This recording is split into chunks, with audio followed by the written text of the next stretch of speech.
بسم اللہ الرحمن الرحیم اللہم صلی علی سیدنا محمد وعلی آل سیدنا محمد وبارک وسلم وصلی علیہ۔ جی جو دوسرے دوست ہیں ان کو بھی بتا دیں،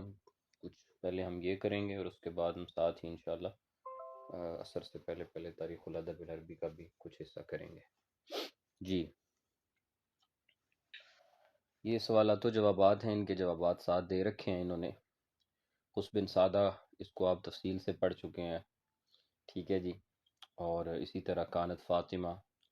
یہ اصغر بنات النبی، اور کانا کسرا عظیم فارس، فارس کا بادشاہ تھا کسرا، اور وقعت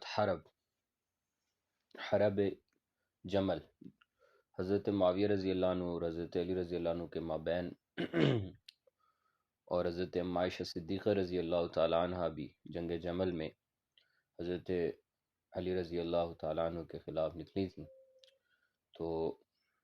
اس جنگ کو جنگ جمل کہتے ہیں۔ یہ 36 ہجری میں یہ واقعہ پیش آیا جمل کا، جنگ کی کوئی نیت نہیں تھی دونوں طرف سے، اور چونکہ حضرت عائشہ رضی اللہ عنہ اونٹ پر سوار تھیں، اونٹ کو عربی میں جمل کہتے ہیں، اس وجہ سے اس کو جنگ جمل کہا گیا۔ یعتبر کتاب الامالی، امالی کو آج ہم پڑھیں گے۔ امالی جو ہے وہ ادب اور الحدیث والفقہ، الادب والفقہ، الادب والفقہ، یہاں فقہ سے مراد فقہ اللغہ ہے، فقہ سے مراد وہ فقہ مسائل نہیں ہے،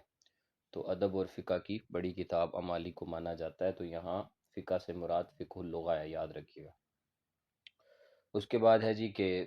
احیاء العلوم، احیاء علوم الدین جو کتاب ہے، جس کا بنیادی موضوع تو تصوف ہے، لیکن زباندانی میں یہ کتاب بڑی اہمیت کی حامل ہے، امام غزالی کی ہے۔ کانا عمر و ابی بکر رضی اللہ تعالیٰ عنہ حین توفیہ، جب حضرت ابوبکر صدیق کی وفات ہوئی تو صدیق کی جو عمر مبارک ہے وہ رسول اللہ صلی اللہ علیہ وسلم کی عمر مبارک کی طرح ہے، 63 سال۔ اور حضرت ابوبکر صدیق رضی اللہ تعالیٰ عنہ جو ہے وہ ہر وقت رسول اللہ صلی اللہ علیہ وسلم کے ساتھ رہے، اور عتیق، حضرت ابوبکر صدیق ہی کا لقب جو تھا وہ عتیق تھا۔ اور اس کے بعد ہے جی کہ اول مولود ولد للمہاجرین بالمدینہ بعد الہجرہ، ہجرت کے بعد مدینہ میں جو پہلا مولود ہوا ہے، جو پہلا بچہ پیدا ہوا مسلمانوں کے ہاں، کیونکہ یہودیوں نے یہ پھیلا رکھا تھا کہ ہم نے ایسا جادو کیا ہے کہ ان کی اب اولاد نہیں ہوگی، اور اگر ہوگی تو صرف مؤنث اولاد ہوگی، مذکر نہیں ہوگی۔ تو حضرت اسماء بنت ابی بکر، حضرت اسماء بنت ابی بکر کی شادی تھی حضرت زبیر بن عوام کے ساتھ، تو اللہ رب العزت نے ان کے ہاں ایک بچہ دیا جس کا نام عبداللہ بن زبیر ہے، اور یہ وہی عبداللہ ابن زبیر ہیں کہ جن کے ساتھ بھی یزید نے لشکر کشی کی، اور انہوں نے، یہ 3 شخصیات تھیں جن کے بارے میں حضرت معاویہ نے یزید کو کہا تھا، ایک عبداللہ بن زبیر، ایک حسین بن علی رضی اللہ تعالیٰ عنہ، اور تیسرے حضرت عباس، اور کہا کہ عباس جو ہیں عبداللہ ابن عباس، تو عبداللہ ابن عباس کا کہا کہ ان کا اتنا خطرہ نہیں ہے، لیکن یہ جو 2 شخصیات ہیں حسین ابن علی اور حضرت عبداللہ ابن زبیر، ان کے رشتے اور قرابتیں بہت مضبوط ہیں، اور لہٰذا ان کے بارے میں اللہ سے ڈرتے رہنا، اور لیکن یزید ان کے بارے میں ہی اللہ سے نہ ڈرا۔ تو عبداللہ ابن زبیر ہجرت کے بعد پیدا ہونے والے بچوں میں پہلے بچے تھے۔ اور بوئی عمر بن عبد العزیز فی الیوم الذی مات فیہ سلیمان بن عبد الملک، یہ بھی ہم پہلے پڑھ چکے ہیں۔ یعد عمر بن عبد العزیز من التابعین، اور کان عمر بن عبد العزیز فی کل یوم 100 رکعہ، ٹھیک ہے جی، ہر رات 100 رکعتیں پڑھتا تھا، اور 300 کے بارے میں آتا ہے ہارون الرشید کے بارے میں، اور 200 کے بارے میں آتا ہے عمر بن عبد العزیز کے بارے میں۔ یہ فی کل یوم 100 رکعت، یہ 100 ہیں، 200 نہیں ہیں، 100 ہی ہوتا تو پھر 200 ہوتی، یہ ترجمہ کرنے والے نے بھی غلطی کی ہوئی۔ اچھا جی، اول من کسل کعبہ الدیباج جل ابیس، سب سے پہلے جو کعبۃ اللہ کو جو سیاہ ریشمی لباس کے ساتھ خوبصورت بنایا گیا ہے، جو سب سے پہلے یہ کام ہوا ہے، تو یہ ولید بن عبد الملک کے زمانے میں ہوا۔ ولید بن عبد الملک کے زمانے میں اس نے سب سے پہلے کعبۃ اللہ پر کالا کپڑا چڑھایا، اور اس وقت سے یہ رسم جاری ہے۔ اور کتب النبی رسالۃ الی قیصر، کیسر روم کی طرف لکھا تھا جس کا نام تھا ہرقل، اور یہ آپ علیہ الصلوۃ والسلام نے چھٹی ہجری کے آخر میں لکھا تھا۔ اور دفن ام المؤمنین حضرت خدیجہ رضی اللہ تعالیٰ عنہ جو ہے وہ اپنے گھر میں مدفون ہوئی، پہلے زمانے میں یہ رواج عام تھا۔ ابو العاص بن ربی ہوا جو اکبر بنات رسول اللہ، ابو العاص بن ربی جو ہیں وہ نبی علیہ الصلوۃ والسلام کی جو بڑی بیٹی تھیں اور ان کے شوہر ہیں حضرت زینب۔ اور فلما فرغ الناس من امور دفن علی رضی اللہ تعالی عنہ اور بایعوا حسن ابن علی، جب لوگ حضرت علی رضی اللہ تعالی عنہ کی تدفین سے فارغ ہوئے تو انہوں نے حضرت حسن بن علی سے بیعت کی، تو چنانچہ بیعت جو ہوئی تھی وہ حضرت حسن بن علی ہی کی ہوئی تھی، اور بعد میں پھر جو ہے وہ حضرت حسن نے حضرت معاویہ سے صلح کی جی اور ان کے حق میں دستبردار ہو گئے۔ کتاب کلیلہ و دمنہ، یہ ایک کتاب ہے جو اصلاً ہندی ہے، رسم الخط اور ہندی زبان ہے، اور اس کو عبداللہ ابن مقفع نے عربی میں ڈالا ہے۔ اور قد قام ابن مقفع بترجمہ تھی کتاب الف لیلہ و لیلہ۔ اسی طرح ایک کتاب ہے جس کا نام ہے، یہ لیلہ و دمنہ جو ہے یہ بیدبا ہندی کی ہے، اور الف لیلہ و لیلہ یہ کتاب ابن مقفع نے اس کا ترجمہ فارسی زبان سے عربی زبان کے اندر کیا۔ اب یہاں پر جی 3 پیراگراف ہیں، ایک امالی کا ہے، ایک ابو عثمان عمر بن بحر جاہز کا ہے، اور تیسرا الکامل للمبرد کا ہے۔ اب دیکھ لیں کہ آپ ان میں سے 2 موضوعات تو آپ کر چکے ہیں، جاہز کا بھی آپ کر چکے ہیں اور الکامل کو بھی ہم ڈسکس کر چکے ہیں، ابو العباس المبرد کو ہم تاریخ الادب العربی میں ڈسکس کر چکے ہیں۔ میں نے پہلے عرض کی تھی کہ کس طرح سوالات جو ہے وہ ریلیٹ کر رہے ہوتے ہیں۔ اب یہاں ہم امالی جو ہے اس کو ڈسکس کریں گے، تو چنانچہ امالی کے بارے میں بتایا کہ ہوا اسماعیل ابن قاسم ابن عیدون، امالی کا جو مصنف ہے اس کا اصل نام اسماعیل بن قاسم ہے، اور بغداد اس کا شہر ہے، بغداد کا وہ رہنے والا ہے، اور المعروف بالقالی، یہ اس کو قالی کیوں کہا گیا؟ قالی جو ہے نا یہ ایک علاقہ ہے، قالی قلعہ، عربی زبان میں القلعہ، قالی القلعہ جو ہے نا یہ وہ علاقہ تھا جو بارڈر کے قریب کا علاقہ ہوتا ہے، یاد رکھیے گا، تو اس وجہ سے اس کا نام القالی پڑ گیا، کیونکہ یہ اس علاقے سے رہنے والا تھا تو لہٰذا اس کو القالی کہا گیا، تو ابو علی القالی، اور یہی نام اس کا جو ہے وہ کنیت اس کی ابو علی تھی، اور یہ اپنی کنیت سے مشہور ہو گیا، اور قالی اس کو اس وجہ سے کہتے ہیں کہ یہ قالی قلعہ کا رہنے والا تھا جی اس کے بعد ہے جی کہ ولیدہ ابو علی کی جو پیدائش ہوئی ہے وہ بحنازی جردن من دیار بکر، دیار بکر میں حناز جرد نامی جگہ میں، پھر یہ بغداد آیا اور یہیں آ کے ٹھہرا، مختلف شہروں میں اس نے عربی تعلیم حاصل کی، ابن درید کے پاس پڑھا، ابو بکر بن انباری کے پاس، ابن بستوے کے پاس، ٹھیک ہے جی، اور اسی طرح نفتوے کے پاس بھی اس نے پڑھا ہے، وقت سارا، اور یہ لغت کا بڑا عالم بن گیا، اسی طرح نحو کا، اور وہ اصبح عالم اہل زمانی بشعر الجاہلی، شعر جاہلی میں اور اس کے حفظ میں اپنے زمانے کا سب سے بڑا عالم ہوا، اور اس کی وفات جو ہے وہ 356 کے اندر جو ہے وہ اس نے وفات پائی۔ اس کے بعد اس کی تالیفات کے بارے میں بتا رہا ہے کہ وہ کہتا ہے کہ اس کی تالیفات میں کتاب الممدود والمقصور، کتاب الممدود والمقصور، الف ممدودہ اور الف مقصورہ یہ میں نے آپ کو شاید 2-4 دن پہلے بتایا تھا، مؤنث کی علامات 3 ہیں، تائے مدورہ، الف مقصورہ اور الف ممدودہ، تو یہ وہی ہے، تو اس نے ایک کتاب لکھی ہے جس میں اس نے پہچان بتائی ہے الممدود اور المقصور، ممدود مد والا الف کون سا ہوتا ہے، اس کی کتنی اقسام ہیں، اور مقصور، البارے فی اللغہ یہ بھی اس کتاب ہے، اور اس کے علاوہ بھی کئی کتابیں، لیکن جس کتاب نے جو ہے وہ شہرت حاصل کی، ولیکن اہم کتبہ علی الاطلاق و اشہرها وہ ہے الامالی، وہ عبارت عن مجموعۃ من النصوص المختارہ، یہ چنی ہوئی چند نصوص ہیں، جس طرح ہم نے کل مبرد کے بارے میں بھی پڑھا تھا، اس میں جو ہے اخبار العرب ہیں، اشعار العرب ہیں، امثال العرب ہیں، قرآن کریم کی آیات ہیں، احادیث رسول ہیں، اور لغت کی غریب چیزیں ہیں، غرائب اللغہ کا معنی لغت کی وہ غریب چیزیں، مشکل چیزیں کہ جو عام طور پر لوگوں کے سامنے نہیں ہیں، پھر اس کے خصائص ہیں، اور اسی طریقے سے مشفوعات بشروح تعلیقات لغوی قیمہ، اور اس کے علاوہ اس نے چند پھیلائی ہوئی ایسی اس کی تشریحات کی ہیں اور لغوی تعلیقات اس کے اوپر چڑھائی ہیں جو کہ بڑی قیمتی ہیں، قیم ہیں، اور فَهُوَ يُشَبِّهُ فِي موضوعه، چنانچہ اسی وجہ سے اس کتاب جو ہے اس کو تشبیہ دی جا سکتی ہے الکامل مبرد کے ساتھ، مگر یہ کہ قالی کی خصوصیت یہ ہے کہ الا ان القالی اہتم باللغہ، قالی لغت کا اہتمام بہت زیادہ کرتا ہے اور اس کے خصائص کا، یہاں تک کہ مبرد جو ہے وہ اس کا جو زیادہ اہتمام رہا ہے یا اس کا جو میلان رہا ہے مبرد کا اپنی اس کتاب کے اندر، وہ نحو اور اس کے مسائل کے ساتھ رہا ہے، ٹھیک ہے جی۔ اور یہاں پر اس جو سمی الکتاب بالعمالی،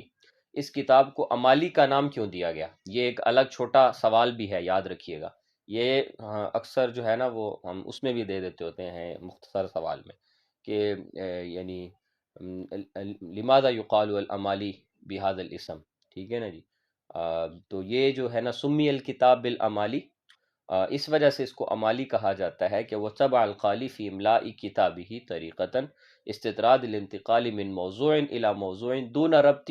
یربط بینہا کما انہ لم یقسم کتابہ، اور یہ کہ اس کا نام عمالی رکھا گیا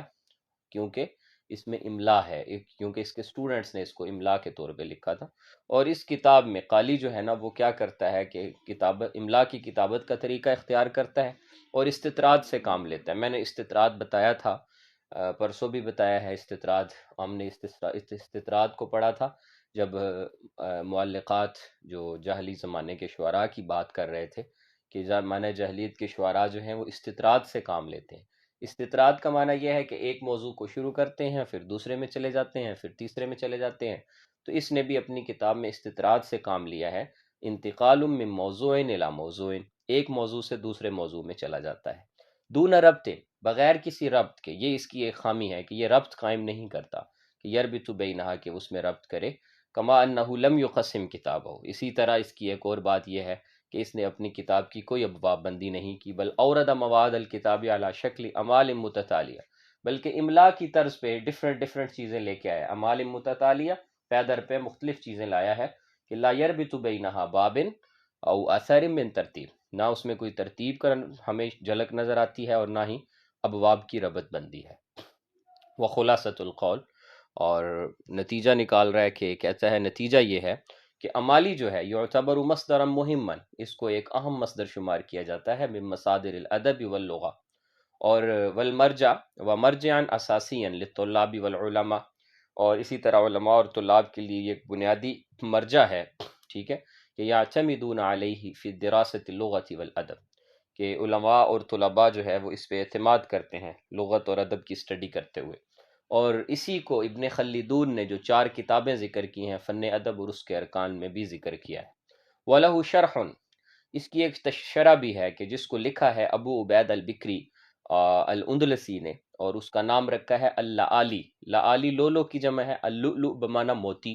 تو اللآلی یعنی موتیوں کی جمع، موتیوں کی کڑی، فی شرح عمالی القالی، ٹھیک ہے جی۔ اور وقت طبع فی جزئین، جزئین نہیں ہوتا، جزئین ہوتا ہے، بالقاہرہ 1936 میں یہ کتاب قاہرہ سے 2 حصوں میں چھپی ہے، اور اس کی تحقیق علامہ عبدالعزیز میمنی نے کی۔ علامہ عبدالعزیز میمنی کون تھے؟ یہ آپ الادب العربی فی شبہ القارہ کا جب سبجیکٹ پڑھیں گے پارٹ 2 کے پیپر میں، تو اس میں اس کی تفصیل آئی ہے۔ علامہ عبدالعزیز میمنی جو تھے ان کا تعلق جو تھا وہ بیسیکلی یعنی وہ ہجرت کر کے پاکستان تشریف لائے تھے، اور عصر حدیث کے علماء کے اندر جو ہے وہ ان کا شمار ہوتا ہے۔ میمن قبیلے سے ان کا تعلق تھا، اور چنانچہ کراچی میں بہادر آباد میں وہ ان کا وہیں بسیرا رہا، وہیں رہا، پنجاب یونیورسٹی میں بھی رہے، کراچی یونیورسٹی میں بہت عرصہ رہے، اور ڈیفرنٹ عہدوں پہ رہے، جامعہ عثمانیہ پشاور یونیورسٹی میں کام کرتے رہے، وہاں بطور لیکچرر منتخب ہوئے 1917 میں، 1917 میں وہاں لیکچرر ہوئے عربی کے، پھر ترقی کرتے کرتے فل پروفیسر اور ڈین کے عہدے سے ریٹائر ہوئے پنجاب یونیورسٹی اور اورینٹیل کالج، اور پھر اس کے بعد ان کے پاس ایک بہت بڑا ذخیرہ تھا اپنی کتابوں کا، عرب علماء بھی ان کو مانتے تھے، ان کی عربی اتنی کمال کی تھی کہ عرب علماء جو ہے ان کی زیارت کرنے آتے تھے اور ان سے استفادہ کرتے تھے، انہوں نے کئی بڑی بڑی کتابوں کی تشریحات لکھی، اور علامہ عبدالعزیز میمنی کا انتقال 1974 میں ہوا، 1974 میں علامہ میمنی انتقال کر گئے، اور ان کی جو کتابیں تھیں اس زمانے میں 1,00,000 کی کتابوں کا جو مجموعہ تھا وہ انہوں نے اپنا جو ہے وہ پنجاب یونیورسٹی کو گفٹ کر دیا تھا، اور جو ان کے نام سے باقاعدہ ایک سیکشن ہے اور باقاعدہ لائبریری قائم کی گئی جس میں بڑی نایاب اور نادر کتابیں ہیں جو ان کی ذاتی تھیں، جو وہ اپنی کمائی میں سے خریدتے رہے ساری زندگی، کیونکہ اس زمانے میں تو لاکھ روپیہ آج کے زمانے کا 50 لاکھ، 20 لاکھ، 30 لاکھ سمجھے، کہ آج سے ایک صدی پہلے کی بات کر رہا ہوں۔ تو انہوں نے اپنی ساری کتابیں جو ہیں وہ اپنی ریٹائرمنٹ کے بعد وہ پنجاب یونیورسٹی کے کتب خانے کو گفٹ کی تھیں۔ یہ وہ زمانہ تھا جس وقت کتابیں بڑی نایاب ہوتی تھیں اور ملتی ہی نہیں تھیں، تو انہوں نے اپنی ساری زندگی جو ہے وہ علم اور مطالعہ کے اندر جو ہے وہ اور تصنیف کے اندر صرف کی۔ اچھا جی، کتاب العمالی کی جو طبع ہے، اول مرہ فی مطبع بولاق، مطبع بولاق، ٹھیک ہے جی، الامیری ہے یہ مطبع بولاق، یہ سٹارٹ کے جو ہے عربوں کے وہ چھاپا خانے ہیں کہ جب فرانس نے، نپولین نے جب حملہ کیا تھا مصر کے اوپر، اور اس وقت جو ہے وہ یہ اور جب وہاں سے وہ گیا تھا 1805 میں نکل گیا تھا، تو اس کے بعد وہ جو ٹیکنالوجی دے کے گیا تھا، تو اسی ٹیکنالوجی کے بل بوتے پر 2 مطبع جو ہے وہ لگائے تھے، ایک مطبع اہلیہ اور ایک مطبع بولاق۔ تو یہ مطبع بولاق یہ 1822 میں عرب دنیا کے پہلے مطابوں میں سے ہے، پہلے چھاپا خانوں میں سے آفسٹ طریقہ اعتبار، اور اسی کے اوپر جو ہے اس میں ہی جو پہلی مرتبہ جو ہے یہ کتاب چھپی ہے، اور قاہرہ میں، ٹھیک ہے جی، 1322 ہجری بنتی ہے۔ اور اسی طرح پھر دارالکتب مصریہ، یہ مشہور کتب خانہ ہے دارالکتب مصریہ، یہاں پر 1926 میں 2 جزوں میں چھپی ہے، اور پھر اسی طریقے سے دوبارہ مطبع سعادہ والوں نے قاہرہ میں اس کو 1953 میں چھاپا ہے۔ اور یہ کچھ اس کے مزید اردو کے حالات بھی دیے ہوئے ہیں، تشریحات تو نہیں ہیں، لیکن یہ مالی کے بارے میں اس نے بتایا ہے کہ یہ کتاب الکامل کی طرز پہ لکھی گئی، اور یہ بتایا ہے کہ یہ قرطبہ میں جامعۃ الزہراء میں اس نے املا کروائی تھی۔ یہ جو کتاب اس نے امالی لکھوائی تھی، یہ بیسیکلی اس نے اندلس میں لکھوائی تھی، وہ اندلس کے دورے پہ گیا تھا، اور وہاں پر اس کی ایک مسجد تھی جو مشہور جامع مسجد تھی، جامع مسجد الزہراء، وہاں پہ ظہر سے اثر اس کا حلقہ لگتا تھا، اور وہاں پہ کافی سارے اسٹوڈنٹس آتے تھے جو اس کو املا کرتے تھے، تو اس نے وہاں پہ وہ املا کروائی تھی۔ اور قدیم عربوں کے حالات، ان کے محاورات، زبان اور شاعری کی چیزیں اس نے ڈالی ہیں۔ اس میں جو ہمارے پاس جو عربی ادب کا جتنا لٹریچر ہے شاعری کا، جس میں معلقات ہیں، 7 بڑے مولکے ہیں، مفضلیات، مفضل ذبی کے جمع کیے ہوئے قصیدے، اور کتاب الحماسہ 10 ابواب پہ مشتمل حماسہ ہے، اسی طرح امام بختری کا حماسہ ہے، اس پہ سے بھی چیزیں لی گئیں، جمہرات و اشعار العرب ابو زید قرشی کی، اس سے بھی چیزیں لی گئی ہیں۔ الاغانی، کتاب الاغانی، یہ 100 سروں پر مشتمل قصیدے ہیں، ابو الفرج الاصفہانی نے اس کو لکھا تھا۔ کتاب الکامل مبرد کی، اسی طرح خزانۃ الادب عبد القاہر البغدادی، یہ جو 9 کتابیں یہاں دی ہوئی ہیں نا، یہ آپ نے ساری زبانی یاد کرنی ہے، ٹھیک ہے نا، اس میں سے کوئی کتاب ایسی نہ ہو جو آپ کو یاد نہ ہو، ٹھیک ہے، اس کو آپ نے ازبر کر لینا ہے۔ اچھا، یہ جو پہلی کتاب ہے نا المعلقات، یہ جس کی ہم بات کر رہے ہیں معلقات کی، تو اس کا جو مصنف ہے اس کا نام ہے حماد بن راویہ، اس کو حماد بن راوی بھی پڑھتے ہیں، حماد بن راویہ، راویہ یعنی راوی سے ہے، چونکہ وہ جو زیادہ شاعری کرتے تھے، شعر سناتے تھے ایک دوسرے کو، اس کو راویہ کہا جاتا تھا اس زمانے میں، تو حماد بن راویہ، تو انہوں نے جو ہے وہ حماد راویہ نے اس کو معلقات کو جو ہے وہ تشکیل دیا ہوا ہے، جو اچھے سب سے جو اتھینٹڈ معلقات ہیں۔ پھر مفضلیات مفضل ذبی کی ہے، اور باقیوں کے مصنف 7 لکھے ہوئے ہیں۔ تو یہ 9 کتابیں جو ہے نا، یہ تھوڑا سا آپ زور لگائیں اور یہ چیزیں ساتھ ساتھ کرتے جائیں، یہ 9 کتابیں آپ ازبر کر لیں، بار بار یہاں مختلف سبجیکٹس میں اس کی بار بار جو ہے وہ پوچھا جائے گا، اور اس کی چیزیں آتی ہیں، اور دوسرے بھی اسٹوڈنٹ جو ہیں وہ بھی اس کو اچھی طریقے سے ان کتابوں کو ازبر کر لیں۔ یہ ادب کے بنیادی مصادر ہیں، بڑے مصادر ہیں، اس میں زیادہ تر شاعری کے یہی بڑے مصدر ہیں۔ اچھا جی، القالی نے اس میں بہت سے اشعار، عربوں کے حالات، لغوی فوائد، شعراء کے حالات اور ان کے کلام وغیرہ جمع کیے ہیں۔ ٹھیک ہو گیا جی۔ اب اس کے بعد آ جاتا ہے جی ہمارے پاس جو ہے نا وہ اس کا حجاج کا ہمارے پاس خطبہ آ جاتا ہے۔ تو حجاج نے یہ خطبہ دیا تھا، اور اس کی یہ عبارت ہے جو ہمارے سامنے ہے، اور اس عبارت میں وہ کہتا ہے: یا اہل عراق، اے اہل عراق، ان شیطان قد استبطنکم فخالت اللحم والدم والعصب والمسامع والاطراف والاعضاء والشغاف۔ وہ کہتا ہے کہ شیطان جو ہے نا، وہ اس نے تمہارے بطن سے جنم لیا ہے، اور جو تمہارے پیٹوں میں ہے، اور فخالت اللحم، اس نے تمہارے گوشت کو، تمہارے خون کو، تمہارے پٹھوں کو، تمہاری قوت سماعت کو، تمہاری اطراف کو، کناروں کو، تمہارے اعضاء کو، اور تمہاری جو ہے وہ حصوں کو، شغاف، اس نے جو ہے نا خلط ملط کر کے رکھ دیا، ہر چیز میں شیطان سے رائت کیا ہوا ہے۔ تو ہر چیز کے اندر جو ہے نا وہ شیطان جو ہے اس کی جو سرایت ہے وہ ہو چکی ہے۔ اور پھر وہ کہتا ہے کہ ثم افضا الی المخاخ والسماخ، پھر اس کے بعد یہیں تک شیطان نے بس نہیں کی ہے، بلکہ شیطان اس سے آگے بڑھا ہے، اور پھر اس نے اس سے آگے حملہ کیا ہے، الی المخاخ والسماخ، وہ تمہارے جو ہے وہ اعصاب پر اور تمہاری جو ہے نا سوچوں کے اوپر، تفکرات کے اوپر بھی اس نے غلبہ اختیار کیا ہے۔ پھر وہ کہتا ہے ثم ارتفع فعشش ثم باز فرخ فحشاکم نفاقا وشقاقا واشعرکم خلافا اخذتموه دلیلا تتبعونه وتمائدا تطيعونه ومؤامرا تستشيرونه فكيف تنفعكم تجربة او تعظكم وقعة ويحزكم اسلام الستم اصحابی بالاهواز حيث دمتم المكر وسعيتكم بالغدر وستجتمعكم للكفر وظننتم ان الله يخذل دينه وخلافته وانا ارميكم بطرفي وانتم تتسللون لو اذن وتنهزون صراعا۔ ٹھیک ہے نا جی؟ تو وہ کہتا ہے ثم ارتفع فعشش ثم باز ففرخ، پھر وہ مزید اس نے شیطان نے تمہیں یعنی شیطان نے تمہیں ہوا دی اور تم اور بلند ہوئے، ثم باز ففرخ، اور پھر تم اس کے اوپر اترانے لگے، یعنی یہ جو تم گستاخیاں اور یہ جو تم کر رہے ہو تم اس کے اوپر اتانے لگے۔ فحشاکم نفاقا وشقاقا، تمہارے اندر نفاق اور منافقت اور تمہارے اندر جو ہے وہ عداوت سرایت کر گئی، واشعرکم خلافا، اور گویا کہ تم سراپے جو ہے نا بغض بن گئے۔ اخذتموہ دلیلا تتبعونہ، اخذتموہ، اور تم شیطان سے رستہ لیتے ہو کہ اس کی پیروی کرتے ہو، وقائدا تطیعونہ، اور تم نے شیطان کو اپنا قائد بنایا، تم اسی کو فالو کرتے ہو، ومؤامرا تستشیرون، اور تم نے اسی کو اپنا والی بنایا، اسی سے مشورے کرتے ہو، فکیف تنفعکم تجربۃ، پھر تم کو تمہارے تجربات کیا نفع دیں گے، او تعظکم وقعۃ، اور تمہارے نزدیک واض و نصیحت کی کوئی وقت نہیں، ویحجزکم اسلام، اور نہ ہی اسلام جو ہے نا وہ تمہارے لیے کوئی چیز ہے۔ الستم اصحابیم بالاہواز حیث رممتم المکر، کہ کیا تم نے جو ہے وہ اپنی شیطانی چالیں جو ہیں وہ احواز میں صحابی کے خلاف نہیں چلیں، وسعیتم بالغدر، اور کیا تم نے صحابہ سے بھی غدر نہیں کیا، واستجمعتم للکفر، اور کیا تم سارے کفر پہ جمع نہیں ہوئے، وظننتم ان اللہ یخذل دینہ وخلافتہ، اور تم یہ گمان کرتے ہو کہ اللہ رب العزت جو ہے وہ اللہ کا دین اور اللہ کی جو خلافت ہے جو اس روئے زمین پر ہے وہ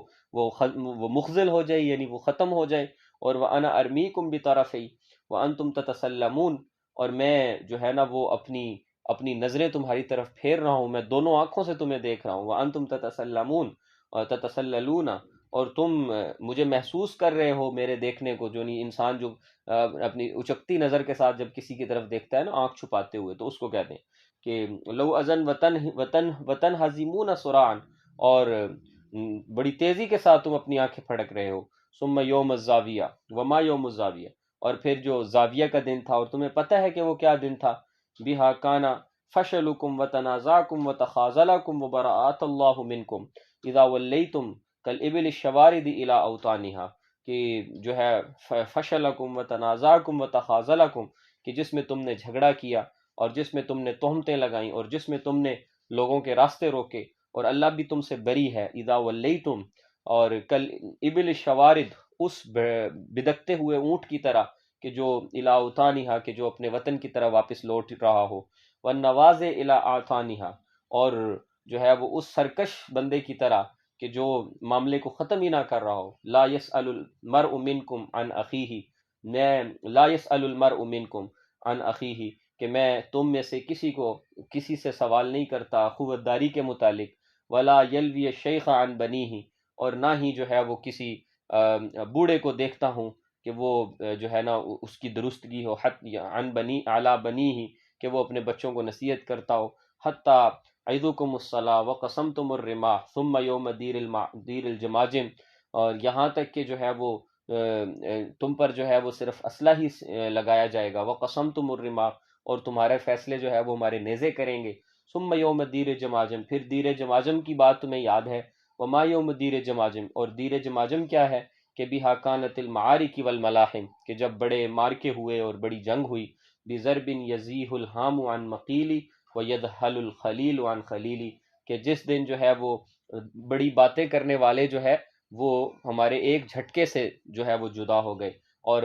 دوست دوست سے جو ہے وہ بکھر گئے۔ تو یہ جو خطبہ ہے اس کی بنیادی اصل میں وجہ یہ ہے کہ حجاج بن یوسف جو ہے دراصل اس کو جب عراق کا گورنر لگایا گیا اور وہ کوفہ کی جامع مسجد میں خطبہ دینے کے لیے آیا، تو اس نے اپنا عمامہ لپیٹا ہوا تھا اور اپنا منہ چھپایا ہوا تھا، کیونکہ اس کو بتایا گیا تھا کہ کوفہ کے لوگ جو ہے وہ بڑے سرکش اور شیطان قسم کے لوگ ہیں، کسی بھی خلیفے کو برداشت نہیں کرتے، ایون کہ صحابہ کی بھی بدتمیزیاں کی انہوں نے، اور حضرت علی رضی اللہ عنہ کی مجلس میں جب بیٹھتے تھے تو حضرت علی کو کہتے تھے ان الحکم الا للہ، علی جو ہے وہ آپ تو جو ہے وہ آپ نے اس دن حضرت معاویہ کے ساتھ جو صلح ہوئی تھی، حضرت علی اور معاویہ کے درمیان جو مخاصمہ اور فیصلہ ہوا تھا جس میں صحابہ کرام کو محاکم تصور کیا گیا تھا اور انہوں نے فیصلہ کیا تھا، تو وہ اس فیصلے کو بھی نہیں مانتے تھے، کہتے تھے کہ علی آپ کیوں جھک گئے، آپ کو جھکنا نہیں چاہیے تھا، اور یہ، اور علی کی مجلس میں کہتے ہیں ان الحکم الا للہ۔ پھر حضرت حسن رضی اللہ تعالیٰ عنہ کو ان لوگوں نے تو حضرت علی رضی اللہ عنہ کو شہید کیا، پھر حضرت حسن کو زہر دیا، تو صحابہ کرام سے لے کے اور گورنروں سے لے کے جو بھی گورنر لگایا جاتا تھا تو یہ اس کو بھگا دیتے تھے، اور وہ گورنر خط لکھ دیتا تھا خلیفہ کو کہ یہ میرے سے بڑھ کر۔ تو جب وہ حجاج بن یوسف آگے ممبر پہ بیٹھ گیا نا، تو ان لوگوں نے آپس کے اندر چیم گوئیاں شروع کر دیں، اور آپس میں ایک دوسرے کو جو ہے نا یہ کبھی جو ہے وہ کنکریاں پھینک رہے تھے، ایک دوسرے کو آنکھوں کے ساتھ اشارے کر رہے تھے، آوازیں کس رہے تھے، اور مسجد کے اندر بیٹھے ہوئے یہ لوگ اس طرح کی حرکات کر رہے تھے اور آوازیں بلند کر رہے تھے۔ کوئی کہہ رہا تھا دیکھو، کوئی کہہ رہا تھا کہ اس کا منہ جلا ہوا ہے، کوئی کہتا ہے اس نے منہ کالا کیا ہے، اپنا منہ چھپایا ہوا ہے خلیفے نے، کوئی کہہ رہا تھا کہ یہ اصل میں بہنگا ہے اس وجہ سے، تو مختلف آوازیں کس رہے تھے۔ تو حجاج بن یوسف نے جان بوجھ کے اپنا چہرہ چھپا کے رکھا، اور وہ ان ساروں کی جو ہے نا وہ سنتا رہا، اور سننے کے بعد پھر اچانک اس نے جی میں ریکارڈنگ ہو رہی ہے اس کی، انشاءاللہ لنکس شیئر کیے جائیں گے۔ اچھا، وہ سنتا رہا اور اس کے بعد پھر اچانک اس نے اپنے چہرے سے جو ہے نا وہ نقاب اتارا، اور نقاب اتار کے تو اس نے پھر کھڑا ہوا اور اس نے کہا کہ جو ہے وہ تم جو ہے نا وہ مجھے پہچانتے نہیں ہو، انا ابن جلا، میں ابن جلا ہوں۔ ابن جلا مطلب میں جو ہے نا جلالت کا باپ ہوں، جلالت کا بادشاہ ہوں، اور جو ہے وہ جب میں اپنا امامہ اتاروں گا تو تم مجھے پہچانو گے۔ پھر اس نے خطبہ دیا، اور پھر جو اس نے خطبہ دیا، کہتے ہیں کہ اس کا بس یہ خطبہ دینا ہی تھا کہ بس کوفی جو تھے نا ان کے دل پھٹ گئے اور وہ ڈر گئے صحیح۔ اس نے ایسی دھاک بٹھائی نا اپنے خطبے سے، اس نے کہا یا اہل عراق ان الشیطان قد استبطنکم، تم شیطان نے بھی تم سے جنم لیا، تم اتنے خبیث ہو، فخالت اللحم والدم والعصب والمسامع والاطراف والاعضاء والشغاف، اور شیطان تمہارے اندر اتنا سرایت کر چکا ہے کہ تمہارے جسم میں، تمہارے جو ہے وہ تمہارے وجود میں، یعنی تمہاری بوٹی بوٹی میں، انگ انگ میں شیطان ہے۔ ثم افضا الى المخاخ والسماخ، پھر وہی ہے جو تمہیں مشورے دے رہا ہے، اسی کی تمہارے اندر چل رہی ہے۔ ثم ارتفع فعشش، پھر وہ تمہیں انگلی دیتا ہے اور تم جو ہے نا وہ لوگوں پر آوازیں کستے ہو اور تم لوگوں کو جو ہے وہ بدنام کرتے ہو۔ ثم باز فرخ، پھر تم اس کے اوپر جو ہے وہ فخر میں جو ہے وہ ہنستے ہو اور جو ہے اس کے ٹھٹھا اور مذاق اڑاتے ہو، یہ شیطان تم سے کرواتا۔ فحشاکم نفاقا وشقاقا، اور شیطان نے تمہیں سراپا نفاق کر دیا ہے، تم نے صحابہ کا خون کیا ہے، تم سراپا نفاق ہو اور تم سراپا شقاق ہو۔ واشعارکم خلافا، اور تمہارے اندر بغض اتنا بھر چکا ہے کہ تم سراپا بغض ہو گئے ہو۔ اخذتموہ دلیلا تتبعون، اسی سے راہ لیتے ہو پھر اس پہ چلتے ہو۔ وقائدا تطیعون، اسی کو اپنا تم نے قائد بنایا ہے، اسی کی مانتے ہو۔ ومؤامرا تشیرونہ، اور اسی کو تم نے اپنا والی بھی بنایا، اپنا جو ہے وہ اپنا جو ہے وہ معامر بنایا ہے، تو کہ تم اسی سے مشورے کرتے ہو۔ فکیف تنفعکم تجربہ او تعظکم وقع ویحجزکم اسلام، اور اسلام کی تو راہوں سے تو تم بہت پہلے سے ہٹ چکے ہو، نہ تمہیں کوئی تجربہ فائدہ دیتا ہے، نہ کوئی تمہیں واضح و نصیحت فائدہ دیتی ہے۔ الستم صحابیا بالحواز حیث رمتم المکر وسایتکم بالغدر وستجمعکم للکفر وظننتم ان اللہ ان یخذل دینہ وخلافتہ، اور تم یہ گمان کر کے بیٹھے ہو۔ وانا ارمیکم بطرفی وانتم تتسللون لو اذن وتنہزمون سراعا ثم یوم الزاویہ، پھر اس نے دو بڑے مار کے اپنے بتائے کہ میں اس ٹائپ کا بنا، کیونکہ یہ حجاج بھی تو انتہائی ظالم قسم کا تھا نا، یہ بھی تو لوگوں کو ایسے ہی قتل کرا دیتا تھا، اس کی روب اور خوف ایسا بیٹھ گیا تھا. پھر اس نے بتایا کہ یوم زاویہ یاد ہے تمہیں وہاں کیا ہوا تھا؟ پھر اس نے کہا تمہیں دیر جماجم یاد ہے کہ ادھر کیا ہوا تھا؟ جی اب دیکھیں جی اس کے جو ہے وہ لمن هذه الخطبہ، یہ خطبہ ہے حجاج بن یوسف ثقفی کا. اور لماذا لم لا تنفع التجربہ والبیان لأہل العراق، اہل عراق کو یہ چیزیں فائدہ کیوں نہیں دیتی، تجربہ بھی اور بیان بھی اور واعظ و نصیحت بھی. لا تنفع التجربہ والبیان، ان کو جو ہے نا تجربہ اور بیان فائدہ نہیں دیتا لأہل عراق کو. کیوں؟ لأن الشیطان قد استبطنهم، شیطان ان کے بطنوں میں ہے. وخالتهم اللحم والدم والعصا والمسامع اور والاطراف والاعضاء والشغاف هم ارضى الى المخاخ والصماخ ثم ارتفع فعشش وحشاهم نفاقا وشقاقا واشعرهم خلافا. ٹھیک ہے نا جی. اور اخذ واہ دلیلا یتبعون وقائدا یطیعون وهو امرا یستشیرون. تو یہی آپ نے اس میں جواب کے طور پر لکھنا ہے جو میں نے آپ کو پہلے کروا دیا. اس کے بعد اس نے اگلا سوال یہ پوچھا ہے کہ ماذا فعل اہل العراق یوم الزاویہ، یوم زاویہ کے ساتھ یوم زاویہ میں اہل عراق نے کیا کیا. فی یوم زاویہ کان العراق فشلوا بها، پیچھے ہٹ گئے. وتنازعوا وتخاذلوا، اور جھگڑا کیا اور دھوکہ دیا. وبرأت اللہ عنہ، ٹھیک ہے نا، اور اللہ جو ہے وہ ان سے بری ہوا. ماذا حدث فی یوم دیر جماجم، دیر جماجم میں کیا ہوا، دیر جماجم میں کیا ہوا. تو دیر جماجم کان یوم دیر جماجم المعارک والملاحم، ٹھیک ہے جی، بضرب اور یزیل الحام عن مقیلی ویدھل الخلیل عن خلیلی. اچھا جی. ہاتی معنی المفردات استبتنکم، اور اسی طرح عششا اور لوازن. استبتنکم اے دخل فی بطونکم، دخل بطونکم یعنی تمہارے پیٹوں میں داخل ہو گیا ہے. اسی طرح جو ہے نا وہ عششا اے اتخذ عشن یعنی بطور ٹھٹھا اور بطور اس کے. وہو موضوع الطائر، اور اسی طرح جمع اس کی عششا یعنی جس طرح پرندے کا اڑنا ہوتا ہے اس طرح تم جو ہے نا وہ تہمتوں کو اور چیزوں کو اس طرح پھیلاتے ہو. اور اسی طریقے سے لوازن لجو الزاویہ یعنی مراد اس سے مکان البصرہ، کہ بصرہ کے گھروں میں اور اپنی جو ہے نا وہ جگہوں میں تم جو ہے وہ ٹھٹھا اور مذاق اڑاتے ہو، اور وہاں پر بیٹھ کر تم مکر کرتے ہو اور لوگوں کے خلاف جو ہے وہ تم طرح طرح کی تدبیریں جو ہے وہ اپناتے ہو اور تم ان کے ساتھ تدبیریں کرتے ہو. جی اس کے بعد ہے خلاصہ ہے جی حضرت سیدنا ابو بکر صدیق رضی اللہ تعالیٰ عنہ کے خطبے کا. اور یہ دیکھ لیں حضرت سیدنا ابو بکر صدیق رضی اللہ تعالیٰ عنہ ایک میسج کر دیں. اپنا عمران صاحب کہاں ہیں کلاس میں؟ جی ایک میسج کر دیں ایم اے والے گروپ میں اور کہہ دیں کہ اس کے بعد تاریخ الادب العربی کی کلاس ہے، اگر کوئی پارٹ 2 کا صرف بچہ ہے تو وہ پھر جوائن کر لے تاکہ اس کے فوراً بعد ہم پڑھیں گے. جی دیکھیے گا ابو بکر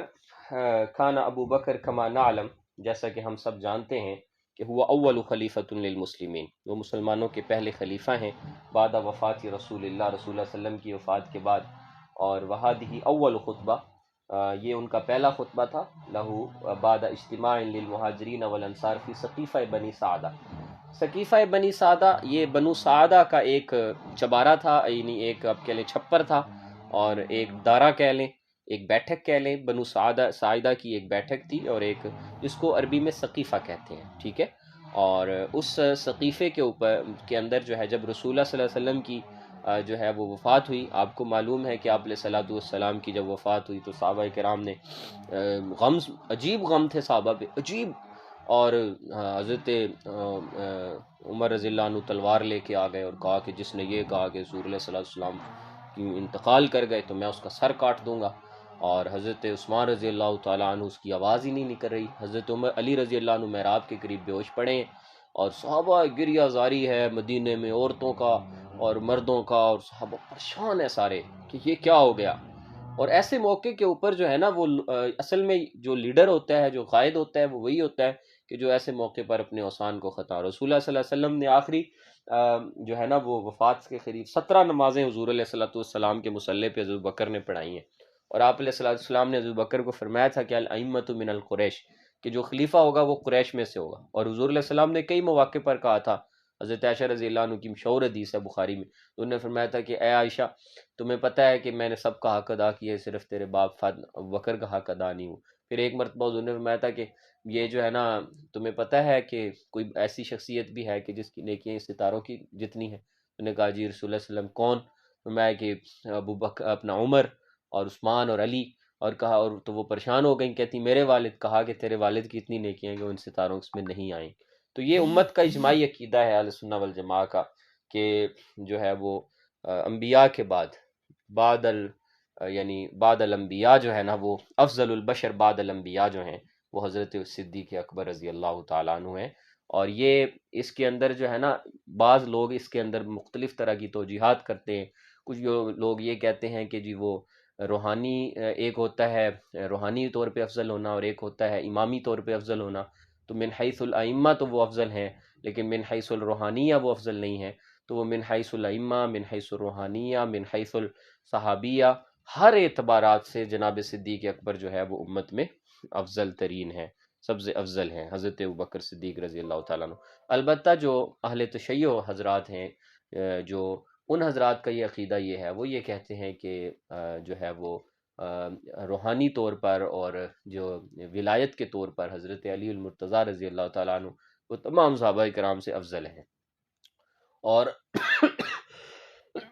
وہ یعنی افضلیت علی کے قائل ہیں۔ اور اس پر دلیل جو وہ دیتے ہیں وہ واقعہ دیتے ہیں جو کہ غدیر خم والا واقعہ، کہ رسول اللہ صلی اللہ علیہ وسلم جب مکہ مکرمہ سے واپس ہوئے خطبہ حجۃ الوداع کے بعد، تو آپ علیہ الصلوۃ والسلام نے ایک جگہ رستے میں آتی ہے مدینہ اور مکہ کے درمیان میں، تو وہاں پہ آپ علیہ السلام نے قیام فرمایا اور حضرت علی کو بھیج دیا تھا یمن کی طرف، کچھ صحابہ کچھ اور لوگ حضرت علی کے ساتھ تھے، اور کہا تھا کہ آپ نے وہاں سے مال غنیمت وغیرہ اکٹھے کرنے اور پھر آپ ہم سے راہ قافلے کے وہاں ملیں گے۔ تو وہاں رسول اللہ صلی اللہ علیہ وسلم نے قیام فرمایا، تو حضرت علی کا قافلہ وہاں آ گیا۔ تو جب آ گیا تو کچھ صحابہ نے شکایت کی کہ حضرت علی رضی اللہ تعالیٰ عنہ نے ہم سے مالی معاملات میں مشورہ نہیں کیا، اور شکایت کا یہ انداز تھا۔ رسول اللہ صلی اللہ علیہ وسلم ممبر تشریف لائے باہر اور لوگوں کو جمع فرمایا، اور اس موقع پر فرمایا کہ جو ہے وہ آپ حضرت علی رضی اللہ تعالیٰ عنہ کو فرمایا کہ حضرت علی کو کہ من کنت مولاہ فہذا علی مولاہ، کہ جس کا میں مولا ہوں اس کا علی مولا ہے۔ اور رسول اللہ صلی اللہ علیہ وسلم نے اس موقع پر حضرت علی رضی اللہ تعالیٰ عنہ کو ولاء النبی عطا فرمائی۔ اب یہاں لفظ مولا میں اختلاف ہے، اور لفظ مولا کا وہ معنی جو حضور علیہ الصلوۃ والسلام نے مراد لیا اور جو حدیث کی دیگر کتابوں میں اور تشریحات سے ثابت ہوتا ہے، تو وہ یہ ہے کہ جو میری محبت کا قائل ہے وہ علی سے محبت کرے گا، کیونکہ جو علی سے محبت نہ کرے یا علی کے بارے میں یہ گمان رکھے کہ علی نے کوئی اس میں خرد برد کر لیا، تو وہ پھر وہ اپنے ایمان کی خیر منائے۔ تو یہ بشارت حضرت علی رضی اللہ عنہ کے لیے تھی، صحابہ کرام خوش ہوئے، حضرت علی کو خوشخبری دی، حضرت علی سے ملے۔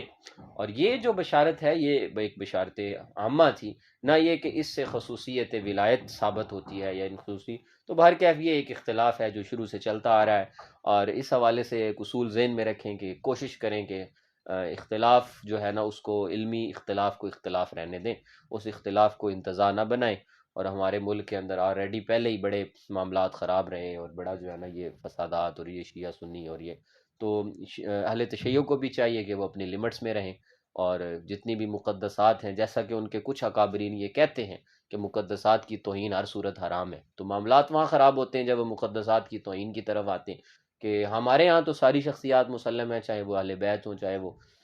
صحابہ کرام ہوں، یا ہمارے ہاں تو تخصیص ہے ہی نہیں، ہم تو جو ہے وہ تمام شخصیات کا ادب اور احترام اور مقدسات کی، تو ان کو بھی چاہیے کہ وہ جو ہے وہ مقدسات جو ہے چلے، اگر وہ ان کی تفضیل نہیں کرتے یا ان کی وہ جو ہے وہ اس طرح نہیں کرتے، ان کی تعدیب نہیں کرتے، تو کم از کم یہ ہے کہ وہ ان کی توہین نہ کریں، کیونکہ معاملات وہاں خراب ہوں گے جب وہ ہم انہیں یہ نہیں فورس نہیں کریں گے کہ وہ ان کی تعدیب بھی کریں، کیونکہ یہ تعدیب تو اللہ جسے توفیق دے گا وہی کرے گا، ادب تو وہی کرے گا، ہم انہیں فورس نہیں کرتے، اور نہ انہیں فورس کیا جائے کہ وہ ادب کریں ہی کریں، جی وہ مانے ہی مانے نہ مانے، اگر ان کے عقیدے اور مسلک میں نہیں ہے تو وہ نہ مانے، لیکن کم از کم درجہ یہ ہے کہ اس ملک میں جب رہنا ہے، اس ملک میں ساتھ رہنا ہے، تو پھر توہین نہ کریں، ٹھیک ہے نا جی، تحقیر نہ کریں، اہانت نہ کریں، معاملات وہاں سے خراب ہوتے ہیں۔ تو بہرکیف سقیفہ بنی سعدہ کو بعض اہل تشیع خطبہ بڑے جو ہے نا وہ ایک کہیں کہ بڑے ہلکے انداز سے بیان کرتے ہیں، جو کہ مناسب نہیں ہے۔ میں وہی عرض کر رہا ہوں کہ توہین اور اہانت نہ کی جائے۔ وہ کہتے ہیں جی یہ سقیفے کے بنے ہوئے خلیفے ہیں، اور حالانکہ ایسا نہیں ہے، رسول اللہ صلی اللہ علیہ وسلم نے خود 17 نمازیں اپنی موجودگی میں صدیق اکبر سے پڑھوائی ہیں، اور مصلی امامت انہیں عطا فرمایا ہے، پھر اپنی زندگی میں کئی مواقع پر رسول اللہ صلی اللہ علیہ وسلم نے افضلیت صدیق کو ثابت کیا ہے، بتایا ہے، اور افضلیت صدیق جو ہے وہ بیان فرمائی ہے۔ تو بہر کیف یہ انصار اور صحابہ میں اختلاف وہ، اس میں کوئی ایسی کوئی بات ہی نہیں ہے۔ دیکھیں اب خلافت کی جو بات آنی تھی تو اس حوالے سے اگر مشاورت ہو رہی تھی تو اس میں کون سی غلط بات تھی؟ اب اس بات کو بھی بعض لوگ بڑے وہ تنقیدی انداز سے پیش کرتے ہیں، جی دیکھیں حضور علیہ الصلوۃ والسلام کا جسد اطہر پڑا ہے اور جو ہے یہاں خلافت پہ مشورے ہو رہے ہیں اور خلافت پہ بحث چل پڑی ہے، تو بھائی خلیفہ تو ایک لمحے کے لیے بھی امت کو بغیر خلیفے کے نہیں چھوڑا جا سکتا، امت کو ایک لمحے کے لیے بھی بغیر خلافت کے نہیں چھوڑا جا سکتا، اور تدفین بعد میں ہے، پہلے جو ہے وہ خلیفے کا مقرر ہونا ضروری ہے، کیونکہ قرآن بھی یہی کہتا ہے، حدیث بھی یہی کہتی ہے۔ تو لہٰذا اس سے یہ ثابت تو نہیں ہوتا کہ دیکھیں رسول اللہ صلی اللہ علیہ وسلم کی وفات کے فوراً بعد صحابہ جو ہے وہ خلافت کے معاملات، بھائی ایسی بات نہیں ہے، ایسی بات نہیں ہے، خلیفے کا مقرر ہونا یہ پہلے واجب ہے کہ پہلے خلیفے کو مقرر کیا جائے، پھر باقی معاملات دیکھے جائیں۔ تو چنانچہ انصار اور چند مہاجرین صحابہ مشورہ کر رہے تھے، میٹنگ کر رہے تھے، جیسے لوگ باتیں کرتے ہیں۔ سقیفہ بنی سعدہ ایک ڈیرا تھا، ایک بیٹھک تھی، وہاں جمع تھے اور وہاں پہ میٹنگز ہو رہی تھی، مشورہ ہو رہا تھا کہ بھئی اب کیا ہوگا، کون خلیفہ بنے گا۔ ظاہر ہے انصار کے سردار بھی تھے، وہ قبیلے جنہوں نے اتنی قربانیاں دی تھیں، جنہوں نے حضور علیہ السلام کو مدینے بلایا تھا، ٹھہرایا تھا، اور جنہوں نے حضور علیہ الصلوۃ والسلام کو جو ہے وہ اپنا سارا کچھ دے دیا تھا، انہوں نے حضور کے ساتھ جب حضرت سعد بن معاذ جیسے انہوں نے کھڑے ہو کے کہا تھا کہ یا رسول اللہ ہم آپ کے ساتھ ہیں، ہم آپ کے ساتھ کھڑے ہیں، اس وقت وہ ان قریشیوں، وہ کہاں تھے وہ قریش جو حضور علیہ السلام کے خاندان کے تھے، بنو ہاشم کے وہ لوگ کہاں تھے اس وقت وہ لوگ؟ تو حضرت علی رضی اللہ تعالیٰ عنہ حضرت حضور علیہ السلام کے محبین میں تھے، وگرنہ اکثر آل قریش آل ہاشم تو اس وقت مخالفت میں چل رہے تھے۔ حضور علیہ السلام نے جب پہلی گھر میں جو ہے وہ دعوت بلائی تھی اور اس وقت کہا تھا کہ بھئی میں اعلان نبوت کرنے لگا ہوں تو میری فیملی میں کون میرا ساتھ دے گا، تو سوائے علی کے کون اٹھا تھا؟ کوئی بھی نہیں اٹھا تھا۔ حضرت علی پہلی بار اٹھے، بچے تھے، حضور علیہ السلام نے علی کو اشارہ کیا علی تم بیٹھ جاؤ، پھر دوبارہ دعوت دی، پھر کہا کون اٹھے گا، کوئی نہیں اٹھا، حضرت علی پھر اٹھ گئے، تیسری بار پھر حضرت علی اٹھے اور کہا یا رسول اللہ مجھے آپ کیوں بٹھا رہے ہیں کہ میں بچہ ہوں؟ کہا میں آپ کے ساتھ کھڑا ہوں، اور تو حضرت علی رضی اللہ عنہ صرف کھڑے ہوئے تھے، باقی تو ان میں تو مشورہ ہو رہا تھا، میٹنگز ہو رہی تھیں کہ کون بنے گا۔ تو چنانچہ انصار اور مہاجرین جو ہے وہ سقیفہ بنی سعدہ میں اکٹھے ہوئے لاختیار الخلیفہ، خلیفہ کو سلیکٹ کرنے کے لیے، اور وفی هذه الخطبہ تو حضرت ابوبکر صدیق رضی اللہ عنہ کو جب پتہ چلا تو حضرت عمر نے کہا کہ وہ تو مشورے ہوتے پھر رہے ہیں، تو آپ جائیں اور جا کے اعلان کریں اور اپنی خلافت کا۔ تو حضرت ابوبکر صدیق رضی اللہ عنہ وہاں پہنچے اور حضرت ابوبکر صدیق نے وہاں پہ خطبہ دیا، اور یبین اسس خلافتی و دستور منہجی، وہاں پہ خلافت کی بنیاد اور اس کا دستور اور اس کا منہج واضح کیا، اور وہ یقول للناس، اور لوگوں کو یہ فرمایا کہ انہ لا یفضل نفسہ علی، ٹھیک ہے، میں اپنے آپ کو افضل نہیں سمجھتا، وَإِنَّ النِّظَامُ يَقْتَضِي أَن يَكُونَ لَهُمْ حَاكِمُكُمْ، لیکن نظام ہمارا یہ تقاضا کرتا ہے کہ ہم میں سے کوئی ایک حاکم ہو، اور یہ حضرت ابوبکر صدیق کی تواضع تھی، وَهَذَا تَوَاضُعُ مِن ابی بکر فقد اختارہ لما يتمیز به، اور پھر ان کو جو ہے وہ سلیکٹ کیا گیا، اور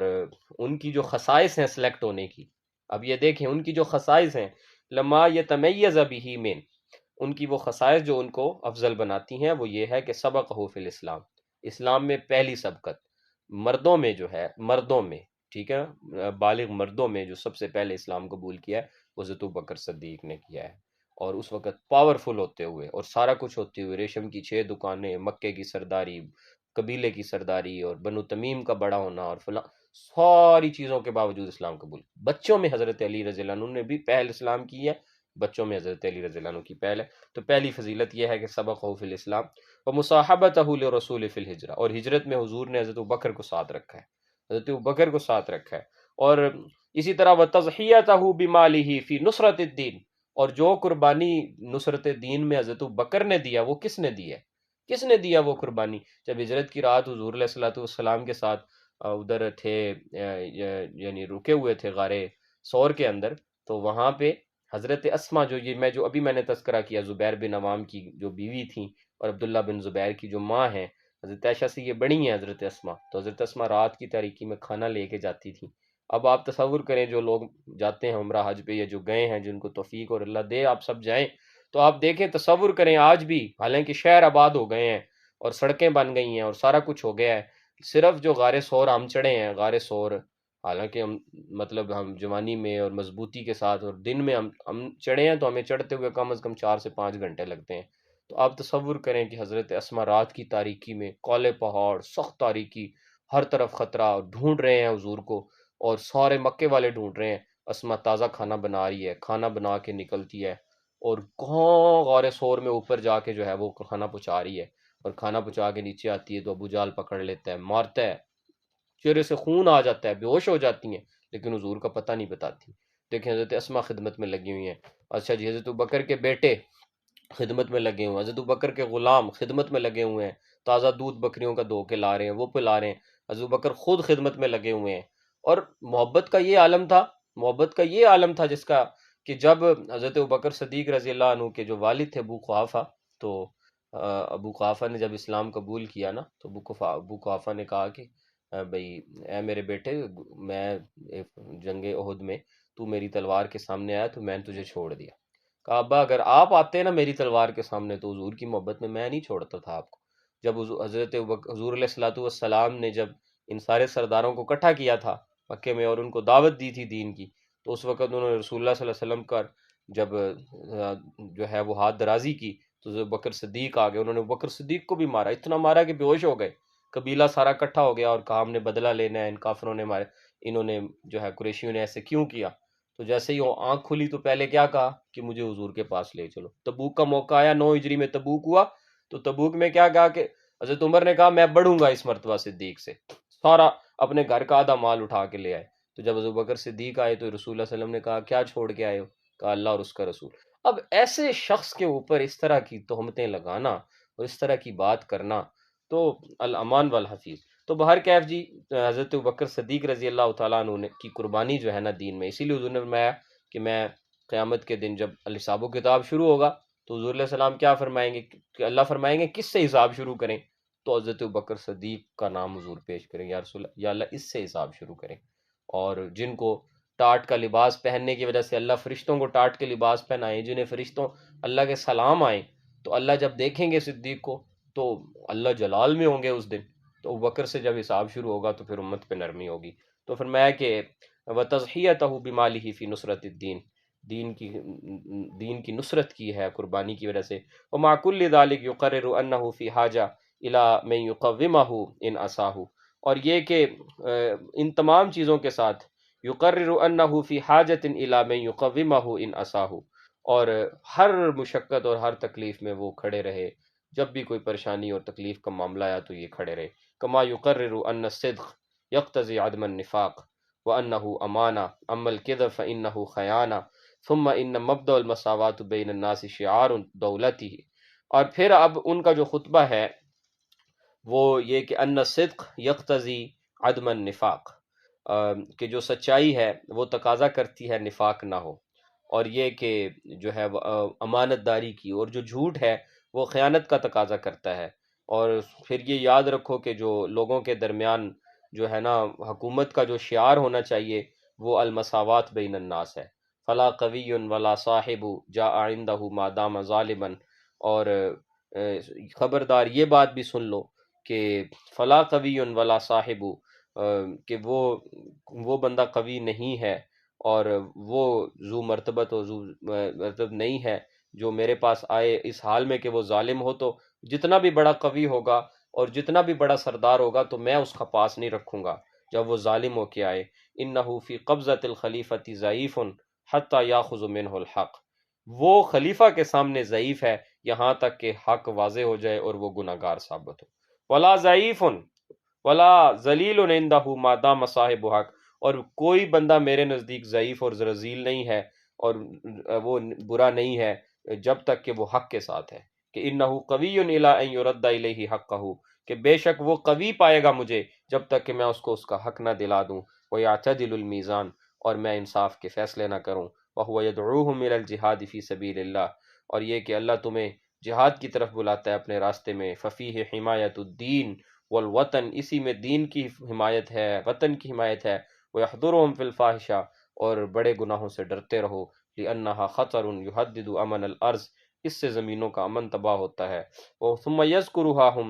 بِطَاعَتِهِ فَهُوَ الْخَلِيفَةُ وَلِيُّ الْأَمْرِ، پھر انہوں نے اطاعت داری کی بات کی اور کہا کہ خلیفے کی اطاعت، کیونکہ اللہ نے اسے ولی الامر بنایا ہے اور اس کی اطاعت واجب ہے، ولیکن بشرط، لیکن اس شرط کے ساتھ کہ یکون ہوا مطیعا للہ ورسولہ، کہ وہ اللہ اور اس کے رسول کا مطیع ہو، وَأَنَّ خَالَفَ اللَّهُ وَرَسُولَهُ فَلَا طَاعَةَ لَهُ۔ تو یہ آگے انہوں نے دیا بھی ہے کہ اللہ کی تعریف کی، اس کی ثنا کی، پھر کہا ہے لوگوں تمہیں والی بنایا گیا ہے، میں تم سے اگر تم مجھے حق پہ پاؤ تو میری مدد کرو، اگر باطل پہ پاؤ تو مجھے سیدھا کرو،